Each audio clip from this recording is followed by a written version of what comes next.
कहाँ ससुराल में। पीर में कोई दुल्हन थोड़ी कहते हैं, ये मर्यादा थोड़ी है। मर्यादा यही है हमारी परंपरा का कि बच्ची जो होती जिस पीर में होती, माँ बाप की लड़की माँ बाप के घर में होती है तो उसे दुल्हन नहीं कहते हैं, राजस्थान में कहते हैं बंदड़ी। लड़का को कहते हैं बंदड़ा, दुल्हन कहते हैं कहाँ ससुराल में जाती तक। उनकी दुल्हन कैसे हुई, उनकी बिंदनी थोड़ी हो, बंदड़ी बड़ा सुंदर शब्द है।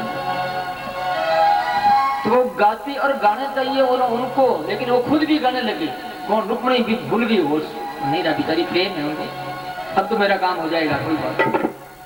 आओ मेरी सखियां मुझ में लगा दो, मुझे श्याम सुंदर की दुल्हन बना दो।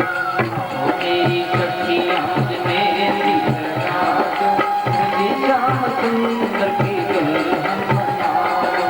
मेहंदी लगा दो, सुंदर सजा दो, मेहंदी लगा दो, सुंदर सजा दो, सुंदर सजा दो, मुझे श्याम सुंदर की दुल्हन बना दो। मेरी सखियां मुझ मेहंदी लगा दो, मुझे श्याम सुंदर की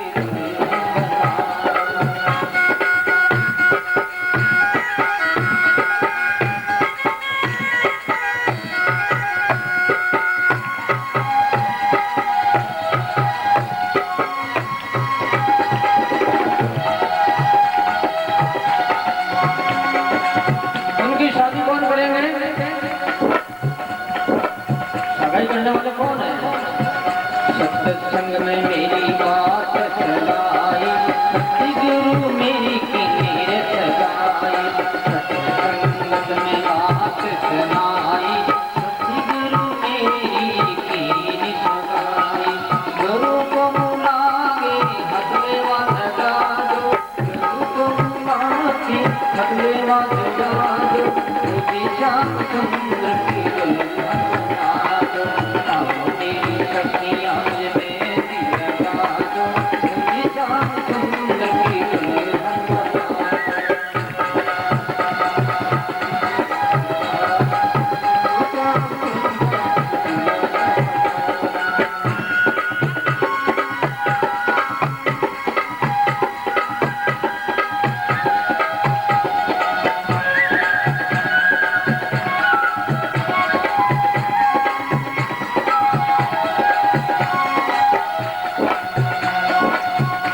कितनी बढ़िया बात कर रहे हैं। खबर को क्या जो जन में मर जा, और बर ये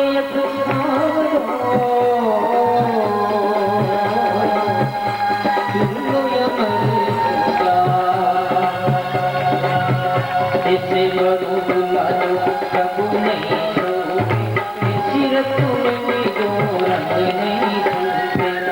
इसे बुला दो, प्रभु नहीं छोड़े, सिर तुम्हें जो रंग नहीं छूटे। आज मेरी मोतियन से भाग भरा दो, मुझे श्याम सुंदर की दुल्हन बना दो। मेरी सखियां मुझ मेहंदी लगा दो, मुझे श्याम सुंदर की दुल्हन बना दो।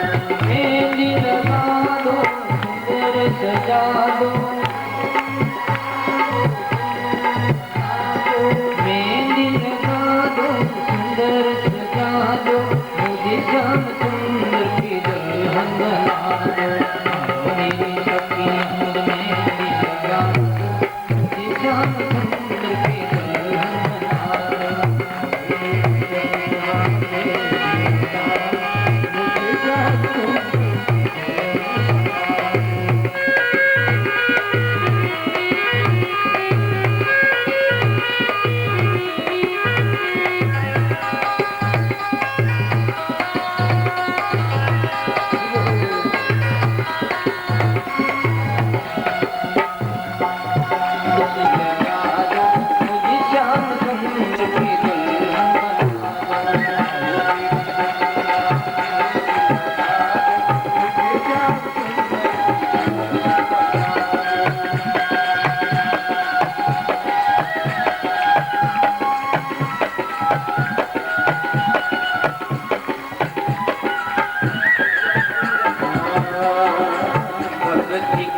सुरमा में हाथ में लगाऊंगी, सारा जब से नाता तोड़ की हो जाऊंगी। भगवती का सुरमा में हाथ में लगाऊंगी, सारे जब से नाता तोड़ की हो जाऊंगी। गुरु को बुला के फेरा तो लगवा दो, गुरु को बुला के फेरा तो लगा दो, मुझे श्याम सुंदर की दुल्हन बना दो, मेरी सखिया में दिल लगा दो, मुझे श्याम सुंदर की दुल्हन बना दो, मुझे कन्या बना दो, मुझे श्याम सुंदर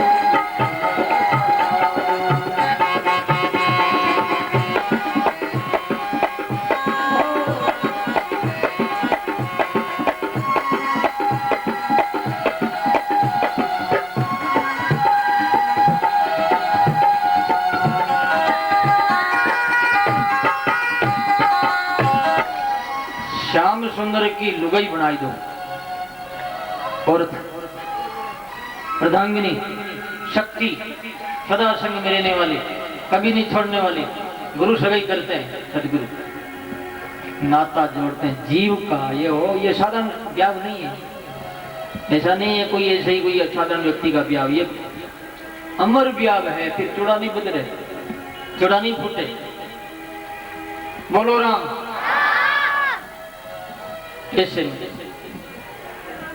तैयारी हुई, बहुत सी शक्तियों के साथ अंबा देवी की पूजा के लिए निकलती है। वहां से बहुत से सिपाही चारों ओर घेरे डाले हुए और सुरक्षा के साथ पहुंचती है वो अंबा देवी मंदिर में। जाकर के देवी से प्रार्थना करती है, नमस्ताम्बिके भिक्षणम श्वेश्वतां युतां शिवां, भूयात् पुत्रिर्मे भगवान्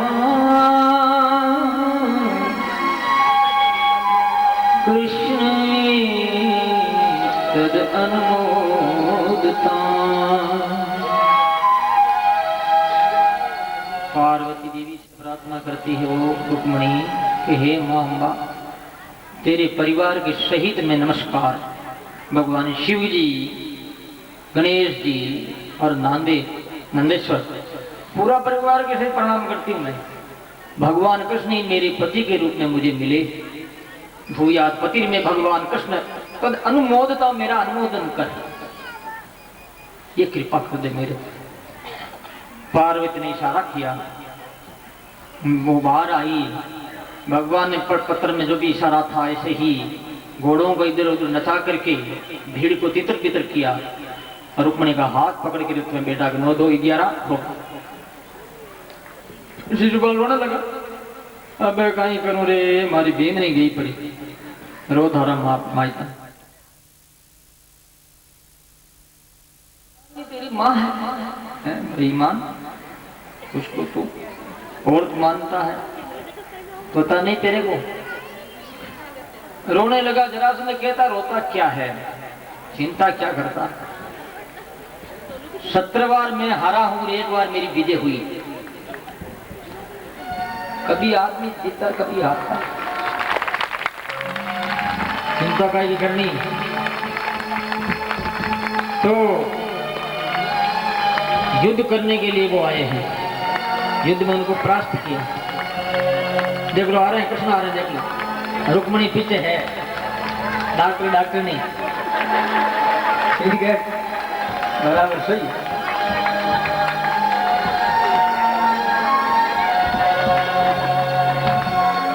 किसी प्रदेश में रहना पड़े, वो भी खोज लेकर के आया, युद्ध हुआ है, उसको पकड़ लिया।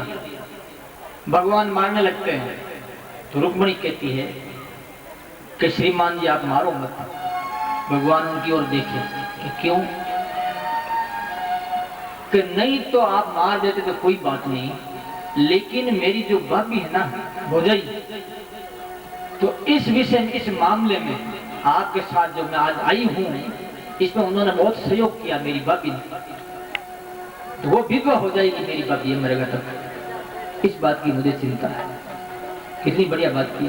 कृतज्ञ आदमी परोपकार मानता है, रुक्मणी कहती है मेरी भाभी विधवा बन जाएगी, इनको मारो मत। इतने में बलदेव जी क्या कहते हैं, बंधुर बदार है दोषो भी न बंधुर बदमरहति त्याज सुने दोषेण हदके महन्यते। कोई अपना भाई बनाई बंधु है उसको मारो मत, वो अपने पाप से मर गया, अपने पाप से मर गया। ये तो इसने खोटा काम किया, किसने, रुक्मी बदमाशी की, इसका पाप इसको मार दिया, ये तो मर चुका है। राम किसी को मारे नहीं तो नहीं हथियारा राम, आप मर जाएंगे कर कर खोटा काम, कर कर खोटा काम मर जाएंगे, मर जाएंगे। बोलो राम, छोड़ दिया, उसका मूछा काट ली, रुक्मी की धक्का दे निकाल दिया, मारा नहीं। उसके बाद उसने भोजगढ़ नगर बसाया, वहां प्रतिज्ञा की कि मैं कुंदनपुर नहीं जाऊंगा वापिस, तो भोजगढ़ नगर वहां रहने लगे। घर आए, द्वारका पधारे भगवान कृष्ण, अब शादी होगी तो 2 सेवकों को भेजा नंद बाबा के वहां गोकुल वृंदावन के, नंद बाबा गोपियों को क्यों कि वो आवे और उनके सानिध्य में मेरी शादी होगी तो बहुत अच्छी बात होगी, सुंदरता। दोनों गए नंद बाबा के पास, नंद बाबा बोले भाई मैं तो अब नहीं जाता, अब वो तो बड़ा आदमी हो गया, तो बड़े की बड़ी बातें हैं, मैं तो गरीब आदमी हूँ। गोपियां भी नट गई, सेवक आए वापिस, भगवान कृष्ण से कहा कि ऐसी बात है। भगवान कृष्ण बोले उनके बिना तो मैं शादी नहीं करता। गए दौड़े दौड़े भगवान स्वयं गोकुल पधारे, कृष्ण गोकुल पधार करके पिताजी को नमस्कार किया था। नंद बाबा बेचारा भोले बालक है ना, पसीज गए, राजी हो गए, बोले माँ तेरे हाथ का कितना माखन खजाना है, तेरा तो मृदुल स्वभाव है, पर तू नहीं चलेगी तो तेरा बेटा कमारा रह जाएगा, देख लेना। तो बोल बेटा ऐसा काम तो मैं नहीं करती हूँ, मेरी बदनामी हो जाएगी दुनिया में, मैं चलती हूँ, तेरा कमारा तुम कैसे रहेगा। सब गोपियां वगैरह सारे के सारे पहुंचे द्वारका, और भगवान की विधि विधान के सहित शादी हो रही है, चमरिया मंड रही है, फेरा लग रहा है। अरे पेलो फेरो पेलो फेरो मनड़ी बाबारी बेटी, पेलो फेरो, अरे गाओ ये तो तुम जानती हो।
तो फेरो लगते ही बंदड़ी पराई होगी।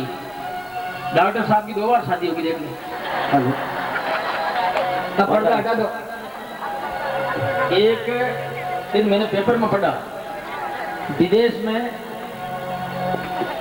जो जिसका फेरा हुआ था, पहली शादी हुई, वो वापिस उन्होंने शादी की, उसी औरत के साथ वही बीन वही भगवान विष्णु मंगलम गरुड़ध्वजा मंगलम पुंडरीकाक्ष गृह्यो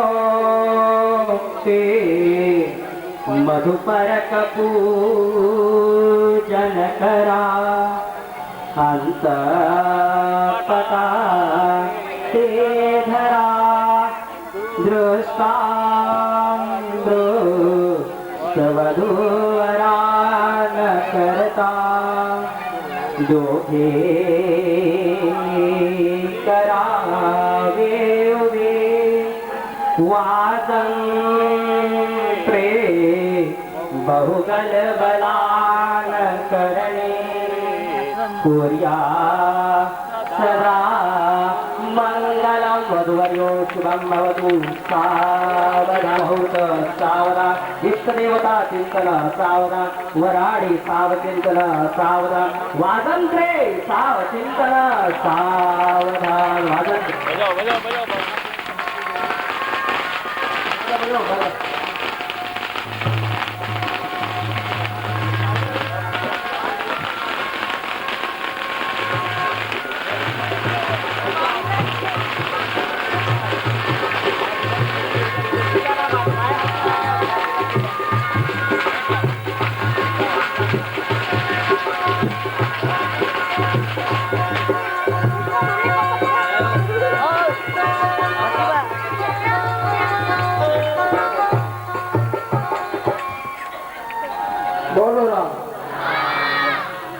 दर्शन कर लो। कृष्ण भगवान है, रुक्मणी जी है, बिल्कुल सही ऐसे मानना मुझे अच्छा है, भाव से होना चाहिए। भगवान कहते हैं जन्म कर्म से नहीं, भगवान का जन्म कर्म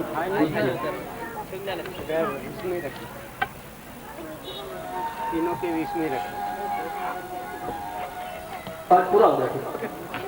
तो हजारों की संख्या में गोपियां द्वारका में उन्होंने शीत छोड़ दिया। जो गोपी चंदन के नाम से प्रसिद्ध है, कोई भी जाता है ना तो उस द्वारका में पेट द्वारका और उन्होंने सम्रासुर राक्षस के साथ युद्ध करके उसको मार और पति पत्नी दोनों द्वारका पधारे। उनका स्वागत किया गया और लोगों में ये हल्ला मच गया कि भाई जैसा बाप होता वैसा ही बेटा है, देखो दिन नहीं बिना खर्चे ही लेके आ गया। शादी में कितना पैसा लगता है आपको मालूम ही है। कब ना ये चर्चा हुई। उसके बाद में भगवान का जो ब्याह है आगे और होंगे 8 बटरानियाँ 16,108 पुदरानियाँ होगी, जिसमें आपको हम बताएंगे। अभी तो एक शादी हुई, सत्राजित स्वतनिया कृष्णा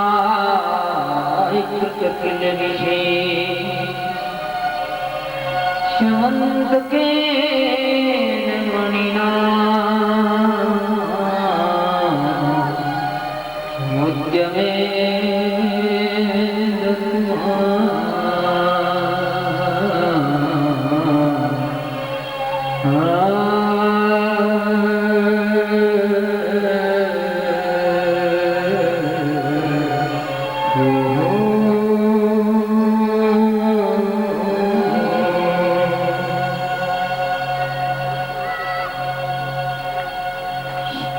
सत्राजित सूर्य का भगत था। सूर्य से समंतक नाम करके मणि प्राप्त की। सभा में आया, भगवान ने कहा ये मणि राजा उग्र सेन जी को दे दो। राजा के पास मणि रहेगी तो समाज की सेवा होगी, देश का विकास होगा। क्योंकि वो मणि 142 तोला सोना रोज उगलती थी। कोई कहता है 2.5 कुंटल सोना देती थी डेली, जो भी जितना देती थी। मणि जहां भी रहती थी, अकाल नहीं पड़ता था। तो भगवान कृष्ण ने कहा था तो उसने दिया नहीं। एक दिन उनका भाई प्रसन्न नाम करके मणि घोड़े में डाल के घोड़े पर सवार होकर के वो शिकार करने के लिए जाता है। तो एक सिंह आया, सिंह ने घोड़े को मार दिया और उसको भी मार दिया। और वो मणि लेकर के आगे बढ़ा है, वहां रींच आया है, रींच ने सिंह को मार दिया और रींच वो मणि लेकर के गुफा में चला गया। अब सत्राजित ने भगवान पर कलंक लगा दिया कि ये जो मणि है इसके कारण ही भगवान कृष्ण ने मेरे भाई को मारा है और मणि स्वयं कहीं ले ली या कहीं रख दी। तो फिर भगवान कृष्ण ने द्वारका में मौजूद लोग, जो बड़े बड़े लोग जो अपने समाज के प्रतिनिधि होते हैं, गांव के प्रतिनिधि, परिवार के प्रतिनिधि, उनको इकट्ठा किया। इकट्ठा करके कहा भाई देखो अपन चलते हैं मणि के लिए, खोज के लिए, और मैंने मणि ली नहीं है तो उन भाइयों को साथ लेकर के घोड़े के पद चिन्ह चलते हुए, आगे पद चिन्ह आए हैं सिंह के पद चिन्ह चलते हुए रींच एक गुफा में घुस गया। भगवान कृष्ण बोले अब चलो, तो सारे डरने लगे कि हम तो यहीं खड़े हैं, प्रतीक्षा हम करेंगे, जब तक आप नहीं आएंगे तब तक हम यहाँ से नहीं जाएंगे। तो भगवान कृष्ण गुफा में अकेले ही पधारे। तो उनको देख करके उनका लड़का जाम्बवान का वो रोने लगा, क्योंकि मणि उसके हाथ में थी। जाम्बवान आया, भगवान कृष्ण के साथ 28 दिन युद्ध किया। उसके बाद में उसको पता लगा ये साक्षात ब्रह्म है। उसने चरणों में नमस्कार किया और मणि भी दी, और अपनी लड़की जाम्बवती उसकी शादी भगवान श्याम सुंदर के साथ कर दी। भगवान को मणि लेकर के उसको लेकर के पधारे बाहर, देखते हैं तो वो सारे के सारे चले गए। कौन किसका, दुनिया तो इसी। वो मणि लेकर के भगवान कृष्ण ने सत्राजित को दे दी। सत्राजित मन में बड़ा पश्चाताप हुआ कि मैंने भगवान की झूठा कलंक लगाया, तो भगवान कैसे राजी हो। इसके लिए उसने अपनी लड़की सत्यभामा की शादी भगवान कृष्ण के साथ कर दी और मणि भी दे दी। लेकिन भगवान कृष्ण ने कहा शादी तो हो गई ठीक है, लेकिन मणि तुम अपने पास में रखो, और मणि से जो सोना निकलेगा तो उग्रसेन जी को दे देना, जिससे कि उग्रसेन जी प्रजा के हित में अकाल दुकाल इत्यादि जो भी है तो राजकोष भरा रहेगा, तो समाज की राष्ट्र का भला होगा। उसने ऐसा ही किया। भगवान कोई काम से पधार गए थे हस्तिनापुर, और सिखाने वाले बदमाश होते हैं अक्रूर जी और सद्धनवा। अक्रूर जी सद्धनवा को सिखाने, एक कृतवर्मा भी साथ में था। सद्धनवा से कहने लगे कि सद्धनवा देख, सत्राजित की लड़की सत्यभामा तेरे साथ में शादी हो रही थी, सगाई होने की बात चली और प्राय पक्की जैसी हो गई, लेकिन सत्राजित ने तेरे साथ धोखा किया है और कृष्ण को दी है, इसलिए तू सत्राजित को मार दे। सद्धनवा लोगों के सिखाने में आकर के आधी रात के समय सत्राजित के घर गया, जब सत्यभामा भी मौजूद थी, मार दिया। सत्यभामा बहुत रोई और मणि लेकर के आ गया। सत्यभामा दौड़ करके हस्तिनापुर गई है। भगवान श्याम सुंदर बलदेव जी पधारे और सद्धनवा के पीछे दौड़े, उनको मार दिया, लेकिन मणि नहीं मिली। उसके बाद में मणि जो है अक्रूर जी को दी थी। अक्रूर जी से मणि वापस लेकर के गांव वालों को दिखा दी, भाई देख लो मेरे पर आप जो झूठा कलंक लगा रहे हो ये गलत है, ये मणि मौजूद है। बोलो राम। एक दिन की बात, भगवान श्याम सुंदर तो बार बार जाते थे हस्तिनापुर, अपने पांडवों के पास पधारे थे, और कालिंदी की तीर पर एक और तपस्या कर रही थी जमुना के किनारे। भगवान कृष्ण बोले अर्जुन से, अर्जुन वो लड़की कौन है जो तपस्या कर रही है। अर्जुन गए हैं उस लड़की के पास, बोले तुम कौन हो। उसने कहा मैं सूर्य की पुत्री हूँ और मेरा नाम कालिंदी है, मैं यहाँ पर तपस्या इसलिए करती हूँ, भगवान श्याम सुंदर को पति के रूप में वर्णन करना चाहती हूँ। अर्जुन ये संदेशा दिया है कृष्ण को। भगवान ने कालिंदी के साथ भी शादी की। इसके बाद उज्जैन में विंद और अनुविंद दो भाई थे, उनकी बहन का नाम था मित्रविंदा। भगवान श्याम सुंदर ने उनके साथ में भी शादी की है। उसके बाद अयोध्या में नगनजित नाम करके एक लड़की, नागनजित राजा थे, उनकी लड़की का नाम था नगनजिती। नगनजिती की शादी करने के लिए राजा ने ये प्रतिज्ञा की थी जो 7 बेलों को एक साथ में नाद दे, रसा नाक में डाल दे, तो ही डालने वाले के साथ मेरी लड़की की शादी होगी, ऐसी प्रमोद थी। तो राजा महाराजा बड़े बड़े लोग आए थे, लेकिन कोई भी बेलों को नाद नहीं पाया। बेल बड़े ही खराब खतरनाक थे, लेकिन भगवान श्याम सुंदर ने हंसते हंसते एक ही साथ 7 बेलों को नाक में रस्सा डाल दिया, नाथ दिया। तो नागनजिती की शादी भगवान श्याम सुंदर के साथ में हो गई। और उसके बाद कई देश उत्पन्न भुआ की लड़की के साथ, भद्रा के साथ भगवान ने शादी की है। मध्य देश के राजा की लड़की लक्ष्मणा, उनके साथ में शादी की है। ऐसे भगवान के 8 बटरानियां हुई। तो एक शादी 16,100 लड़कियां जो थी उनके साथ में हुई। राजा पृक्ष ने कथा सुनी तो सुखदेव जी महाराज से